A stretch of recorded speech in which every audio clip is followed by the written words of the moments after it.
We have, after all, succeeded on our quest. The princess is saved and we are heroes.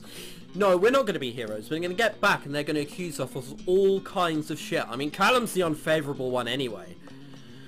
And I've played enough fantasy games to know it's not as simple as that. All is well. You also can't go saying stuff like all is well without there being some sort of twist. After we reach our earlier campsite, the princess rolls down her silk stockings and bathes her feet in the cool water of the stream while Oscar hunts for something suitable to feed her. He eventually settles on more asparagus and a few wild berries. Except for our surly captive, the scene is peaceful and pleasant. Oscar's fondness for plants and sunlight has led me to spend many days in surroundings such as these, watching him enjoy himself. That sounds worse than it should. I know the powers of Gwellinor must be in great turmoil after our disappearances, and we ought to return as soon as possible, and yet no one seems compelled to hurry. What are those called? Branching asphodel. I don't even know what those are. They clearly have branches. I know that much. Asphodel. What a pretty name. Not really, I mean, come on. If there was someone new in your class and they went, yes, my name is Asphodel, you'd think they'd just come out of the Legend of Zelda. Then she blinks at a glimpse of a fast-moving colour overhead. That's a peacock butterfly. Oh. I know every contour of my country from the maps I've studied, but it looks so different to see it for myself. While those two explore the local wildlife, Callum stands alone, his eyes on the rippling reflections that cross the surface of the stream. What will our return mean to him? He'll have to confront his family. I don't think he's thinking of this at all. I think he's looking down at the stream and going, you know what? I'm pretty fucking handsome. Oh yeah. I reckon that's what he's thinking. He'll have to confront his family again, while still bearing the painful memories of his last attempt to reach out to his sister, who's actually his brother, but they're probably going to say that at some point in the history, as we've already said. History? Story. Damn! Speaking Spanish.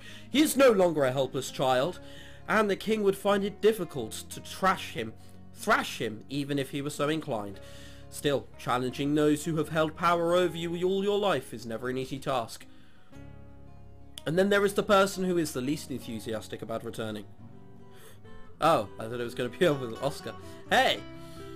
How about you just let me go?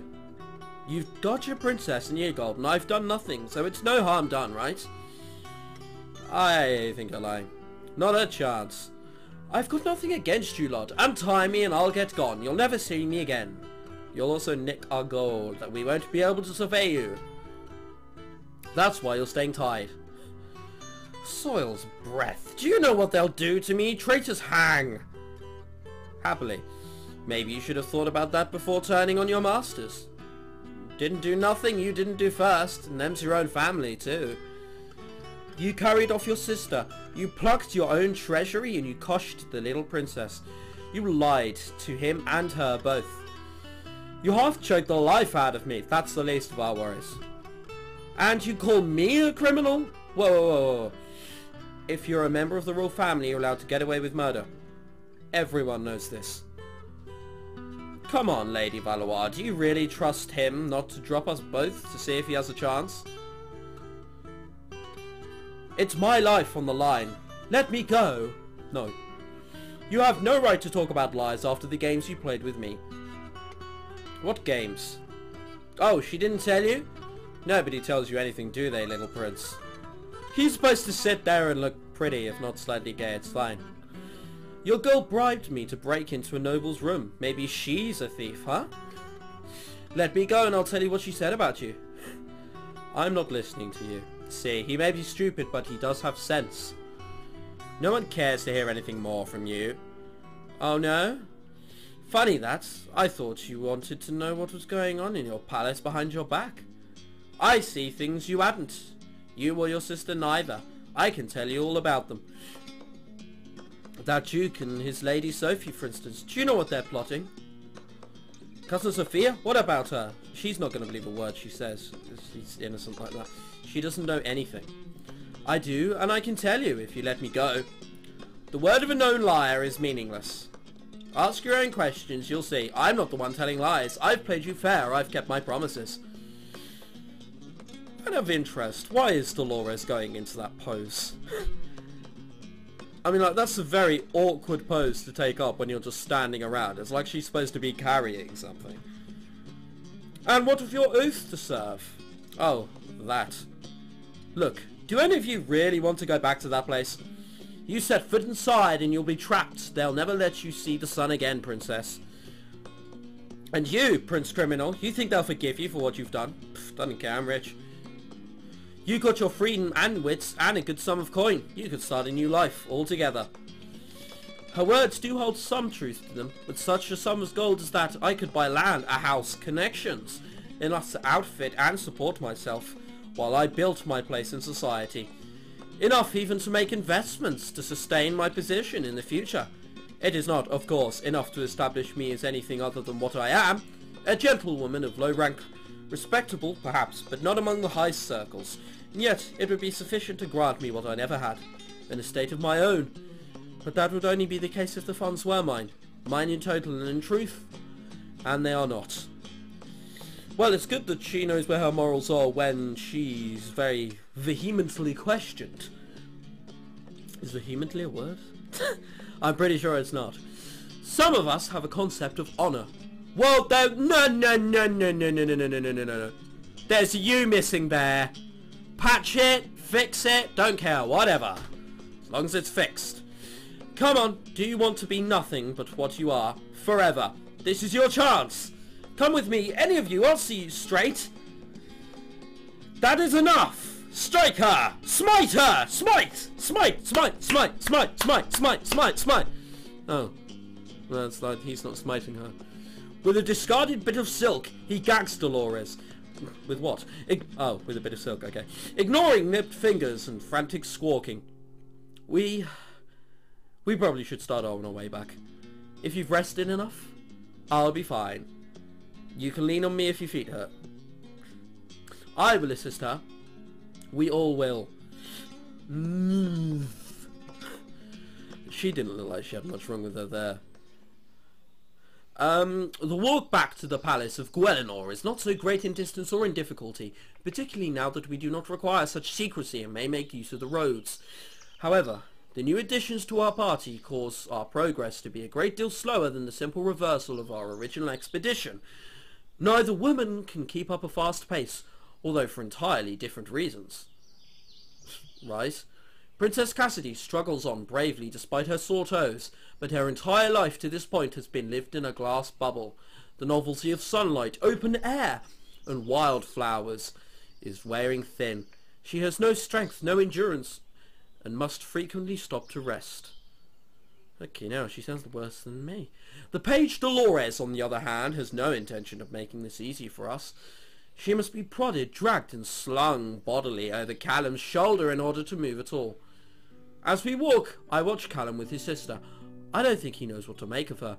Her cheerful spirit, her ready acceptance of him, her loyalty and affection, all of these things are things that seem strange and wonderful to him. He values her, that's easy to see.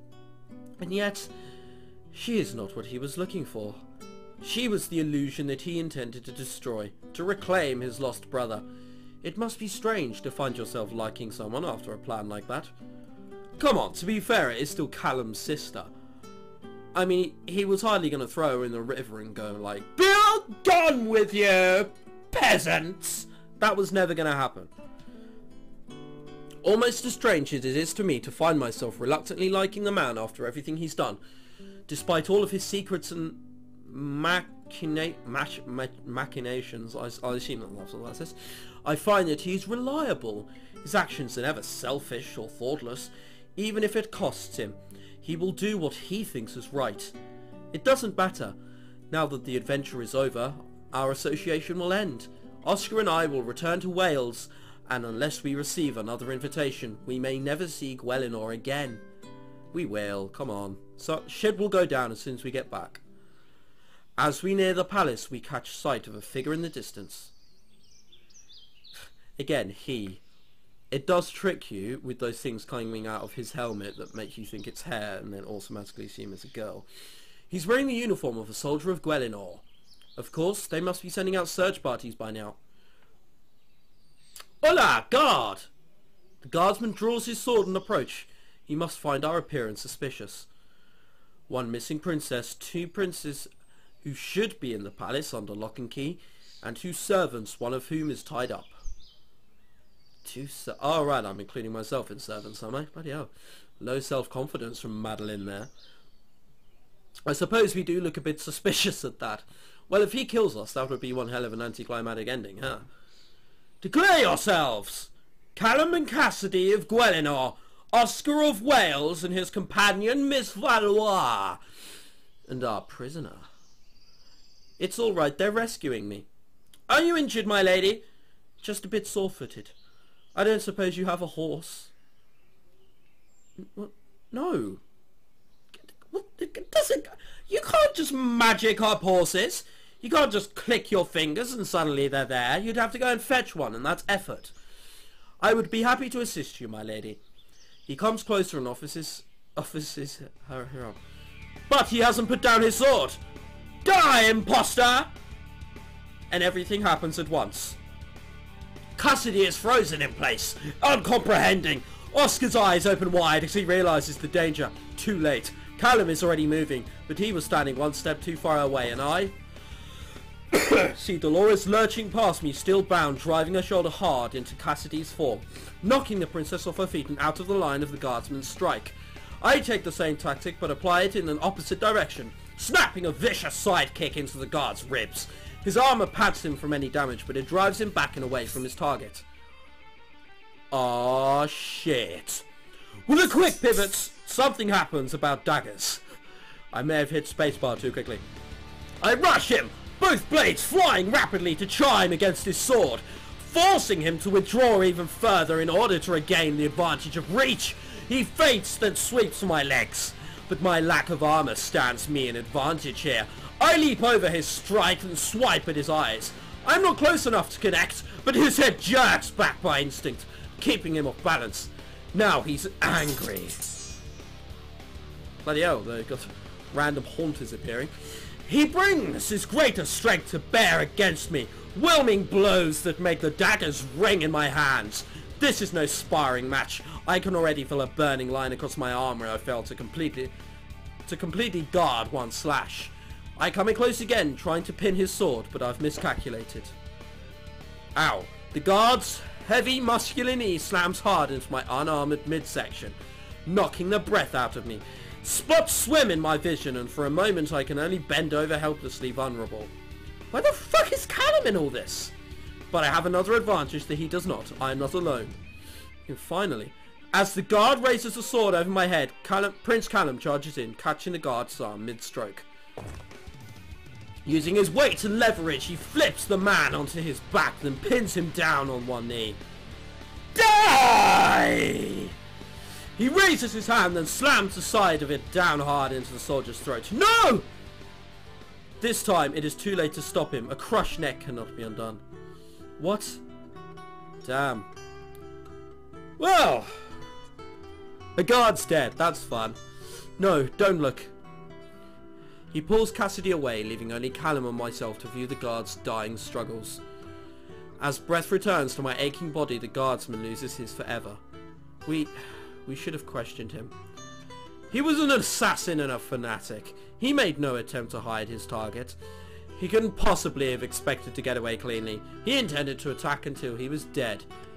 He was one of your guards. He was in someone's pay. Probably Duke Ferrod. You! He directs that child at Dolores, who lies still bound and gagged on the ground where she fell after knocking Cassidy aside. Did you know about this? Fear.